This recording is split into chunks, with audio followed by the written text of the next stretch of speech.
Hi all welcome to my YouTube channel Manikarnika hidden world. Summer వచ్చేసింది కదా, అప్పుడే ఎండలైతే మండిపోతున్నాయి. ఈ ఎండలో ఏసీ ఆన్ చేస్తే కూల్ అవ్వడం లేదా? దానికి ప్రాబ్లం ఎండ కాదండి. ఒకసారి ఏసీ కవర్‌ని ఓపెన్ చేసి చూడండి, అందులో డస్ట్ మ్యూజియమే కనిపిస్తుంది.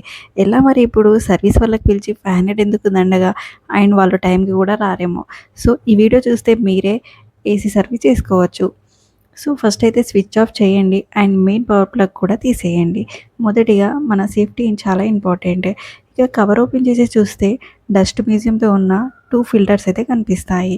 ఇక పైన ఫిల్టర్స్ చూడండి ఎలా డస్టీగా ఉన్నాయో. పైన కనిపిస్తున్న వైట్ హుక్ని పట్టుకొని మెల్లగా లాగితే ఫిల్టర్స్ వస్తాయి. సేమ్ ఇలాగే ఇంకో ఫిల్టర్ని రిమూవ్ చేసేసేయండి. ఈ డస్ట్ కలెక్టర్ ఫిల్టర్స్ని బయటికి తెచ్చి ట్యాప్ వాటర్తో వాష్ చేయండి. డస్ట్ ఎక్కువగా ఉంటే ఒక మగ్లో షాంపూ వేసి నురుగు వచ్చే వరకు బ్రష్తో మిక్స్ చేయండి. తర్వాత మెల్లమెల్లగా ఈ స్లైడ్ని ఓపికతో 2 స్లైడ్స్ బ్రష్తో రబ్ చేయండి.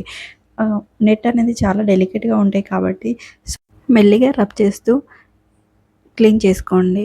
ఈజీగా డస్ట్ పోతుంది. షాంపూని ఎక్కువ ప్రిఫర్ చేయండి బికాస్ అది మంచి ఫ్రేగ్రెన్స్ ఇస్తుంది అండ్ స్ట్రాంగ్ కెమికల్స్ యూస్ చేయడం వల్ల ఫిల్టర్స్ ఖరాబ్ అవుతాయి. అలాగే కెమికల్స్ అవి మన హెల్త్కి కూడా మంచిది కాదు. సో షాంపూని ఎక్కువగా ప్రిఫర్ చేసి క్లీన్ చేసుకోండి. ఇదంతా డస్ట్ ఉండడం వల్ల ఏసీ నుండి పొగ రావడం, ఏసీ నుండి వాటర్ అండ్ డస్ట్ ఎలర్జీ, దగ్గు ఇలాంటివి వస్తుంటాయి. మామూలుగా మనం వింటుంటాం కదా, మన ఏసీ నుండి పొగ వస్తుంది లేదా వాటర్ వస్తుంది. ఇలాంటివన్నీ ఈ డస్ట్ వల్లనే ఈ ప్రాబ్లమ్స్ వస్తాయి. సో మనం ఇలా మంత్లీ ఒక్కసారైనా క్లీన్ చేసుకోవాలి. ఫిల్టర్ని వాష్ చేసిన తర్వాత వెంటనే ఏసీలో పెట్టకండి. బయట నీడలో ఆరబెట్టండి. వెట్టిగా పెడితే ఏసీ స్మెల్ రావచ్చు. అలాగని ఎండలో పెట్టకండి. ఫిల్టర్స్ డెలికేట్గా ఉంటాయి కాబట్టి అది చినిగిపోయే ప్రమాదం ఉంటుంది. సో ఇప్పుడు ఏసీ ఇన్సైడ్ పార్ట్ని జాగ్రత్తగా క్లీన్ చేసుకోండి. ఇందులో కూడా షాంపూ వాటర్ అండ్ స్మూత్ బ్రష్తో క్లీన్ చేసుకోండి. ఫిన్స్లో డస్ట్ కనిపించదు కానీ అందులో డస్ట్ చాలా ఉంటాయి. సో మనం మెల్లగా బ్రష్తో క్లీన్ చేయాలి వర్టికల్లో. బికాస్ హారిజాంటల్గా తెలిసే అవి ఫిన్స్ అనేది బెండ్ అవుతూ ఉంటుంది. సో అలాంటివి ఏం లేకుండా మనం వర్టికల్లో బ్రష్ని చిన్న బ్రష్ తీసుకొని ఇలా క్లీన్ చేసుకుంటే దాంట్లో ఉన్న డస్ట్ మొత్తం పోతుంది. అప్పుడే అయిపోలేదు. సో తర్వాత మనం ఈ బ్లోవర్ని దాని చుట్టుపక్కల ఏసీలో ఉన్న ఇన్సైడ్ పార్ట్స్ని మొత్తం ఫస్ట్ అయితే డస్ట్ అంతా పోయేలాగా క్లీన్ చేసుకొని తర్వాత వెట్ క్లాత్తో నీట్గా క్లీన్ చేసుకోవాలి.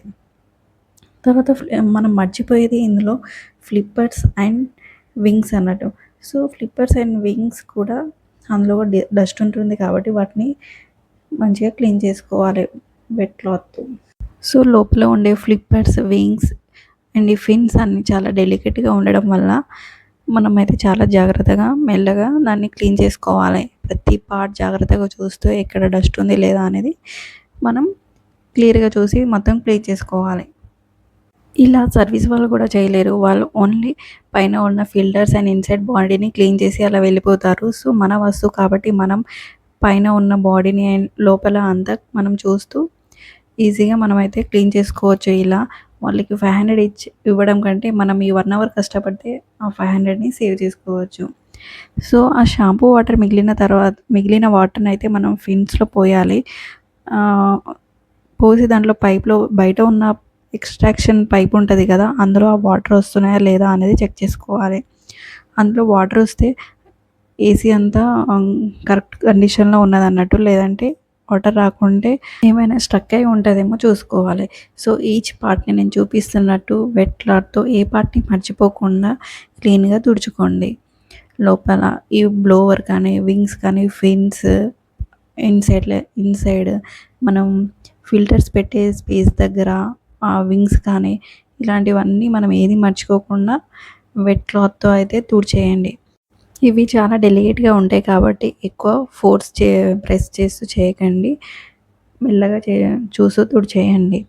వెట్ క్లాత్తో తుడవడం అయిపోయాక ఒకసారి డ్రై క్లాత్తో మొత్తం బయట బాడీ, ఏసీ బాడీ మొత్తాన్ని క్లీన్ చేయండి. పక్కన సైడ్స్లో కానీ ఎక్కడ మర్చిపోకుండా, కింద కానీ డస్ట్ పైన ఇక్కడ చాలా డస్ట్ ఉంటాయి కదా.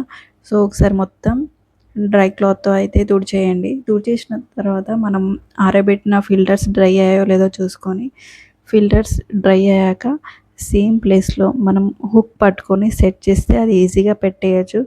ఒకసారి చూస్తే మీకే అర్థమైపోతుంది. మిగిలిన షాంపూ వాటర్‌ని ఫిన్స్‌లో పోయండి.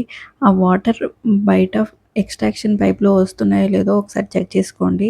వాటర్ రాకుంటే అయితే ఆ పైప్‌లో ఏదో స్ట్రక్ అవుతున్నట్లే అది మళ్ళా హ్మ్, ఏదో ఒక ప్రాబ్లమ్ అయితే వస్తది దానివల్ల. సో, అదైతే చెక్ చేసుకోండి మీరెప్పుడు ఏసీ క్లీన్ చేసినప్పుడల్లా. ఇలా ఏసీ క్లీన్ చేసుకోవడం వల్ల ఏసీ నుంచెల్లి పొగ రావడం, ఏసీ నుండి వాటర్ రావడం ఇలాంటి ప్రాబ్లమ్స్ ఏవి రావు.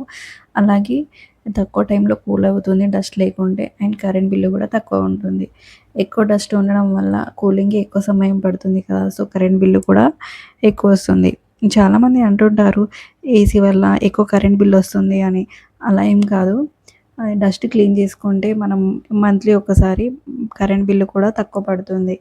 సో, మన ఇంట్లో ఏసీ ఉందంటే ఒక రాజుల ఫీలింగ్ వస్తుంది కదా! బయట ఎంత వేడిగా ఉన్నా మన రూమ్‌లో ఏసీ ఆన్ చేసి బ్లాంకెట్ కప్పుకొని ఆ ఎండలో మనమైతే చిల్ అవ్వచ్చు. ఏమంటారు మరి?